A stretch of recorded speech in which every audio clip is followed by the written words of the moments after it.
All right. Whatever. All right. Hey, everybody. Hello, and welcome to another episode of the Capital Gains Tax Solutions podcast, where we believe most high net worth individuals and those who help them, they struggle with clarifying their capital gains tax deferral options. Not having a clear plan is the enemy, and using a proven tax deferral strategy, such as the deferred sales trust, is an amazing way for you to exit highly appreciated cryptocurrency, business, real estate, primary homes, GPLP interest, save a failed 1031 exchange so you can create and preserve more wealth. Hey, we're also streaming on Expert CRE Secrets as well, by the way. So we welcome all of the listeners and viewers there on YouTube. And for those who don't know me, my name is Brett Swartz, and I'm the founder of Capital Gains Tax Solutions, and I'll be your host today. And each episode, we typically bring on some of the best in real estate, crypto, business, and leadership minds, where they share their deal stories, inspiration, and wisdom with us. So together we can make complex tax deferral strategies simple and passive income plans achievable. Hey, I'm excited about our next guest. He's currently in Raleigh, North Carolina. He's currently the chief executive officer of Robert Ventures with over 20 years of asset management experience. Over the last 10 years, he was the CEO of Silver Bay Capital, a real estate asset management company that invested in over 200 residential and commercial properties and over 165 million in AUM of residential mortgages, creating double-digit predictable returns and so much more. Please welcome to the show with me, Joe Robert. Joe, how are you doing? Dude, I'm doing great. I don't think anybody has given me that intro like that lately, but I appreciate it. Thank you. Absolutely. And it's going to be a great episode because there's not a lot of people that have the cryptocurrency kind of acumen as well as the real estate acumen. And so combining those two, I think, is so powerful in today's world for uncertainty in cryptocurrency and the certainty of commercial real estate. So we're going to dive into that secret here. But before we go there, Joe, would you give us a little bit more about your story and your current focus? Yeah, so a little bit about myself, to break that down. I mean, in high school, take it back then, I focused on doing construction work. And ultimately, what that led me to do after I graduated was to buy my first piece of real estate at the age of 19. This was approximately 2001. I bought that property, fixed it up, lived in there, and then sold it tax-free after the 2-year mark. You know, as we're on the episode today about saving taxes, that's one way to do it, obviously. You could buy a primary residence, live there for 2 years, and resell it for certain tax exemptions. And from there, I just continued to invest in real estate for the decade through the 2000s. And then we had the real estate crash that slowed things down. And what came after that was me investing in property I was flipping. And my private lender said he was moving his money over to another area. And I was paying on 15% at that time. And I was like, wow. He's like, yeah, but I could get 18% over here. And that was investing in distressed mortgages. And so what that led me to do was start showing up at those meetings and learning about that. And that led me and another partner to start buying distressed mortgages that were originated from the 2000 subprime era. Excellent. Fantastic. Love that background in the distressed mortgage as well as real estate and construction and crypto. I mean, even more here. So very cool. Hey, Joe, before we dive into the kind of the secret there to investing in crypto and real estate and kind of combining the two, I do want to take one other step back, Joe. I believe we've all been given certain gifts, and these gifts to be a blessing and help to others. So go back to the high school days, right? I'm curious, what are the one or two gifts you believe you were given, and how does that help how you help and bless people today? The gifts I've been given, I would say to be maybe contrarian. Is that a gift? Be contrarian. You know, growing up, I was definitely different from my siblings, where I always went in a different direction.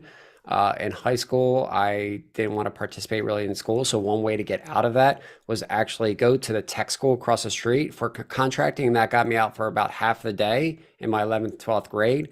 And so obviously that led me to doing real estate later. And so being the contrarian and going in different direction and not listening to the crowd, we'll call it, because back then also is when they were kind of preaching that 9 to 5 a lot more than you see today. You know, when we, at that point, there's only a handful of us that were entrepreneurs or what we called self-employed. And it's really only in the service business. It wasn't all this internet stuff available. And so that's where I put that.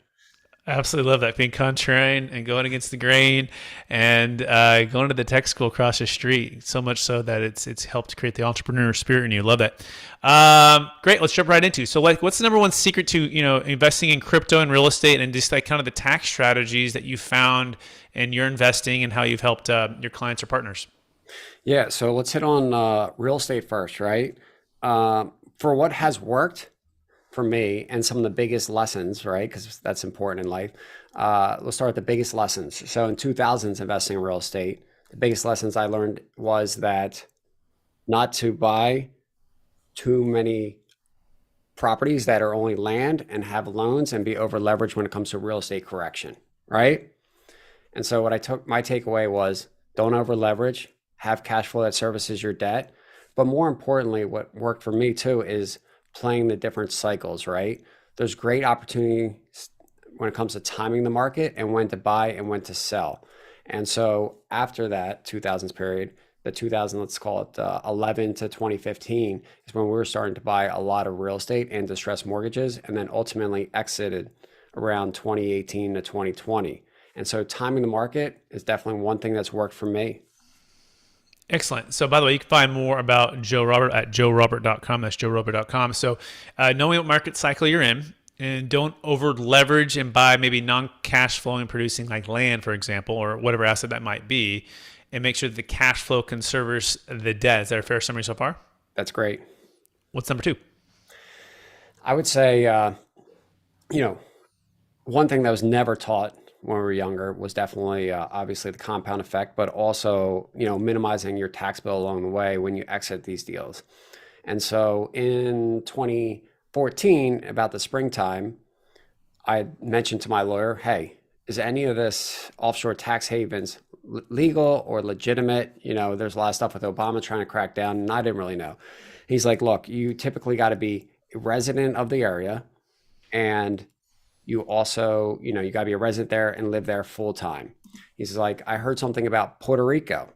And so what did I do? I naturally went home, I Googled it, and started finding out the information. At that time, it's called Act 22. And that's fall. I flew down there, I booked an apartment and decided I was going to move down there. And this was one great way to participate, obviously, in the tax benefits that they had, but also live in a warmer climate and be by the beach and make a different move in life. Again, the contrarian, right? Everyone's kind of residing at home, and I decided to go down to Puerto Rico. Fantastic. And by the way, for those who aren't familiar with Act 22, could you just give a quick breakdown? And by full time, do you mean like 187 days, or are you meaning 365 days? What do you mean by that, Joe? I would say typically you should not be living on the edge, and everything should look and smell like your primary residence, your doctors. You go and visit there. Your driver's license, your voting card, your where you do business, and everything should be located there. Obviously, each year needs to be over 183, but I would never be cutting the line because you'd be living there. So it doesn't hurt to be off the island a few months to go and take care of whatever you like to do. But again, while you're a resident, you want to be there. And that goes the same when you're playing in the States. If you want to move from New York or California down to Florida, you want to be a resident, your family go there, the doctors, everything. Yeah, do it legit, right? And then now, what the quick tax benefits of Puerto Rico, right? Talk about cap gains tax, talk about income tax. Like, what's so amazing about Act 22? Yeah, so for us, it's capital gains tax is taxed at 0% for most assets. That's typically your securities, your investments, your cryptocurrencies, not US related real estate, but also does include Puerto Rico real estate. It also includes if you want to exit the sale of your company, that'd be a capital gain event. And at that point, depending on when you purchase the asset and how many days you own the asset while residing in Puerto Rico, that would kind of determine if you would pay the 0% on all of it or a portion of it.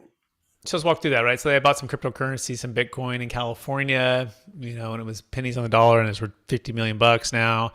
And I'm like, well, I'm just going to move to Puerto Rico for a year or two and then start selling. Walk us through how you might, I know it's not legal tax advice, but would this be, what's kind of the thought on that? Like, maybe not for you, but for somebody else. Like, what would someone say about that? Well, how I would interpret it, and obviously, like you mentioned, every lawyer or CPA might have a different opinion, but the simplest way I would put this is, let's say January 21st, 2021, you buy that $1 million worth of Bitcoin, and let's say at the end of 22, it doubles, and then you moved January 1st, 2022. So basically, you lived 1 year or 50% of the time US stateside while you owned it, and then you were 50% of the time in Puerto Rico. Well, in theory, your gain of that $1 million should be allocated appropriately, about 50% of the time you reside in the US, and then 50% of the time in Puerto Rico under the 0%. Okay, yeah. So it's just a simple ratio. So if it went from 1 to 2 million in 1 year, and that 1 year you had moved halfway in between, you would say 50% California, 50% Puerto Rico. Is that a fair summary? That's fair. And it's over a few years. You were owned it 2 years in the US and then 1 year in Puerto Right. Rico. Then you probably take 2/3 and allocate to the US side. And, obviously check with Yeah, CPA. check your CPA. It's legal tax advice, but yeah, that's just kind of the strategy. So Act 22 is pretty awesome. Now that being said, you're now perhaps either visiting or co-residing in North Carolina. Who are you rooting for these days? Is it Duke? Is it Tar Heels? NC State? Like who you rocking here? Well, back to the contrarian thing, right? I guess I would circle back. That's the word of the day. I never really was a sports fan. And even in Philadelphia, every time I move, someone's like, well, who's your favorite Philadelphia team? I don't really care. I focus on work and other things. I'm not a sports fan. Um, so that I just don't have a team. That's cool. That's all good. That makes sense. We don't have to even go there. So but moving to what you most like about Puerto Rico? What did you least like, and why in North Carolina now? Great. So I spent about the fall of 2014 to the beginning of 19, about 4.5 years there. While I was there, what I loved was definitely the welcoming people. In one aspect, we'll call it, it's a little bit more relaxed atmosphere, which is good in one part, but another part maybe a little too slow pace if you're used to the Northeast. Um, the weather was great all year round. And the other people you got to meet while on the island was awesome, right? Because there's a lot of other people there for the ACT program, and therefore you can make connections quick, and that was kind of awesome. To that point, right? You met a lot of people in the Bitcoin, Ethereum, or other blockchain type of assets, and now you're in ownership and millionaires, maybe billionaires, and now you're interviewing a lot on, I think, on your podcast and what you're doing. So walk us through that transition of heavy real estate now into crypto, and maybe some of the top secrets you've learned about investing into cryptocurrency with a real estate mindset. So, as I mentioned, market cycles very important to investing, at least in my career, right? Some might say always invest. I like to kind of look at the market cycles and buy when there's more of a distressed opportunity, right? And so we made that move in 2014 to Puerto Rico. And while we're there, we established relationships with the banks. We're able to buy distressed assets from the banks there. And then 2017 came, and we started meeting some people in the crypto space, and through local parties. And what happened was, at first I was like, nah, don't want to get distracted, right? And then just kind of hung out more often, and then realized what's happening, and how it's emerging tech, right? And maybe because I came from the real estate side, I was more intrigued by this side because I've never really been exposed to the technology aspect. And so the fall of 2017, started investing just kind of myself and getting to understand it. And then in 2018, we took it a little more seriously. I hired a couple guys, and then we started investing in some new projects. And then for the last, I guess, call it 4 or 5 years now, we've been mostly managing portfolio of liquid tokens. And then we also have 20-30% of our book that we invest into other funds to get exposure into areas that we don't follow because the space is becoming kind of broad. So similar to real estate, the crypto market definitely historically has worked in cycles, right? Boom and bust cycles, where there's a better time to acquire assets and there's also a better time to exit. And do not ever marry your positions, whether you're in real estate or anything that may be, because certain things change along the way and you need to be able to sell and not be married to that position. So what has worked well here on the crypto side was buying in 2017, 2018, probably near the top on a small portion, learning a little bit, taking a little bit of losses, but then ultimately between 18, 19, and 20, buying other tokens and then exiting a portion at this cycle. And then again, over the next 24 months, that's the same thing we're going to be looking to do. What do you think of the state of cryptocurrency right now with Celsius and the things that have just completely been upside down and people losing a lot, right? What's your take on that? And what are you doing to make sure that you're protecting your assets and your investments in the future? Well, it's always unfortunate when anybody loses money, right? Uh, that's one part. The other part is I think it's kind of the natural evolution of any good investor to lose money, because it's the lessons learned that makes you stronger as you move along. So while we don't want to see anyone lose money, I think it just naturally occurs, and that's how people get better at the game. And that also watches weak players, we'll call them, or people that are not going to last long out of the system. What was that second one? No, I was just saying that this the kind of the state of where we're at now. Like, are you, the cycles, the whole thing about the cycles and things have, hit hard, but Ethereum's on a tear right now, right in the last month. We're recording this August the 8th of 2022. And we're looking at, Ethereum maybe for the first time taking over the coveted spot of Bitcoin. I mean, there's rumors, there's whispers of this, right?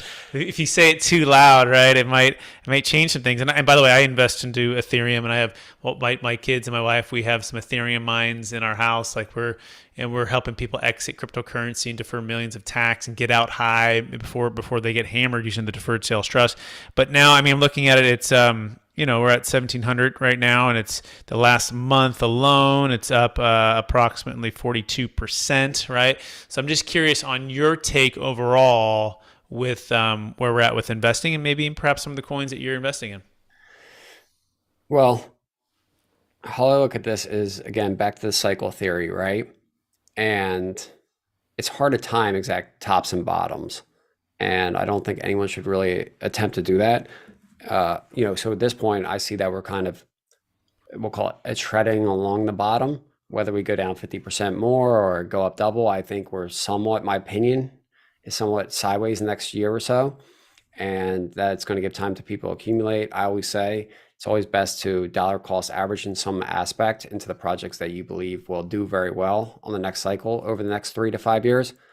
What we're looking at is typically right now in this timing, we're looking at Bitcoin and Ethereum, and then we're looking at some of the layer one projects, obviously like Solana and Polygon.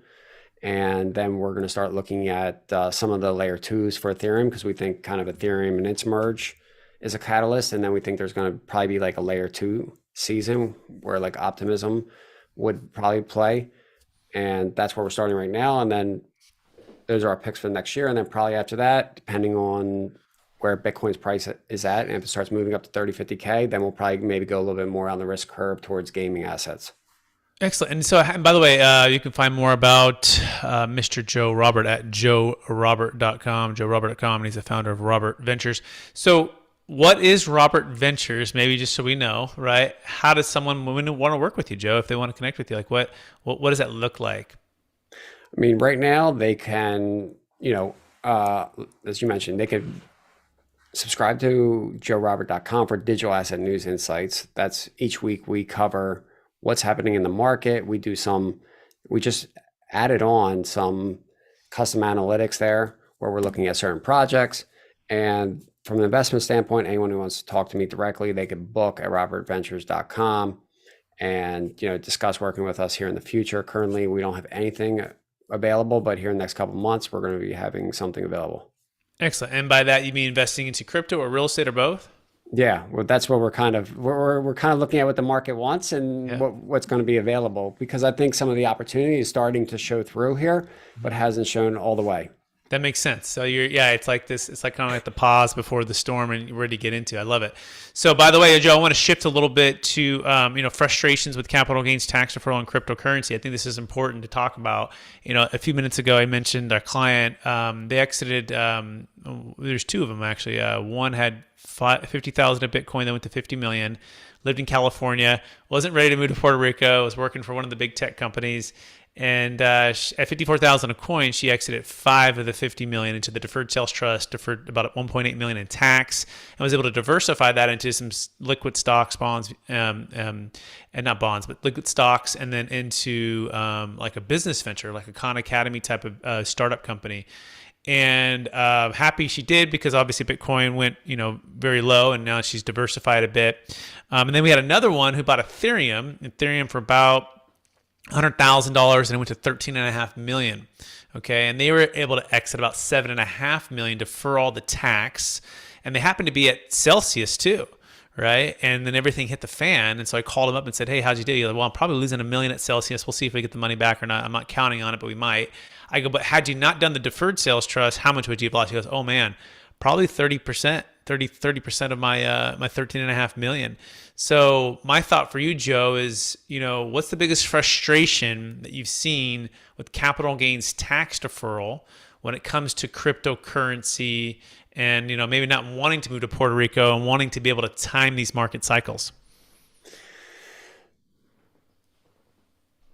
I think one of the frustrations would be that you're going to have to pay tax and therefore you don't sell your positions, right? Sometimes people are making investment moves based on their tax strategies and not based on when it's best to enter and exit out of the market, right? And so I know even some people that didn't exit from a tax standpoint, but ultimately had lost a lot more in portfolio, percentage wise. Absolutely, right? I mean, and we call it letting the tax tail wag the timing dog. Like, I would imagine there's a lot of people would say, "Can I defer, my taxes on the sale of my Bitcoin, capital gains tax in a legal way with, that's been proven and that's worked and that's actually being done, versus, just holding on." In fact, the one client who did 50,000 to 50 million, we exited at 54,000 a coin. Went to 60 and 65,000 a coin. And I said, "Hey, we can exit some more. We can exit some more." She goes, "No, I'm going to keep waiting, right? Long term, and by the way, bigger since she hadn't even sold before. She had never sold a single Bitcoin, right? From 50,000 to 50 million. And she said, because I believe in the long-term future, but number one. Number two, the tax was so big.